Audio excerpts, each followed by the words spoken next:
d'origine perse, ottomane, ou d'inspiration perse, ottomane. Il y a quelque chose qui me perturbe lorsque je parcours certains sites internet marocains abordant des sujets liés au patrimoine et à l'histoire du royaume du Maroc. J'ai remarqué qu'ils utilisent fréquemment la phrase d'origine perse, ottomane, juste parce que c'est écrit sur Wikipédia. Pourtant, ils disposent d'une multitude de sources originales sur l'Empire du Maroc et son influence sur d'autres civilisations. Je pourrais vous citer des ouvrages historiques dans lesquels vous pourriez découvrir l'impact du royaume du Maroc sur l'architecture, la mode, la cuisine et bien d'autres aspects.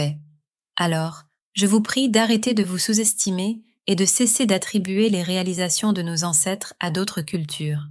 À titre d'exemple, citons l'ouvrage de Germain Mouette et son dictionnaire de 1683, regorgeant d'informations riches et détaillées sur le royaume du Maroc, de l'architecture au costume, de la religion à la cuisine. Je peux également vous recommander l'ouvrage du Danois Georg Höst, de 1779, décrivant en détail les traditions des Marocains. Il y a également l'ouvrage publié par le Congrès espagnol des africanistes en 1892, traitant de l'influence marocaine sur l'architecture andalouse, notamment le zélige, avec une mention du besoin de maîtres artisans marocains pour résoudre les défis liés à son utilisation en Espagne.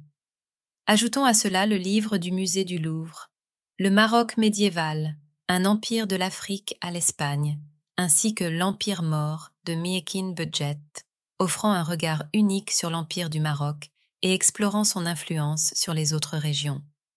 La relation de l'Empire de Maroc par François Pidou, de Saint-Olon, offre une plongée immersive dans la réalité quotidienne du Maroc à l'époque. L'histoire de l'Empire du Maroc par Payet est un récit captivant, explorant les moments clés qui ont façonné l'identité de l'Empire à travers les âges.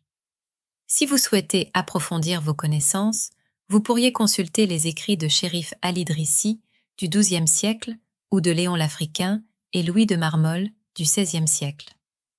Chacun de ces livres historiques agit comme une fenêtre ouverte sur une époque fascinante, permettant au lecteur de plonger dans l'héritage captivant de l'Empire du Maroc.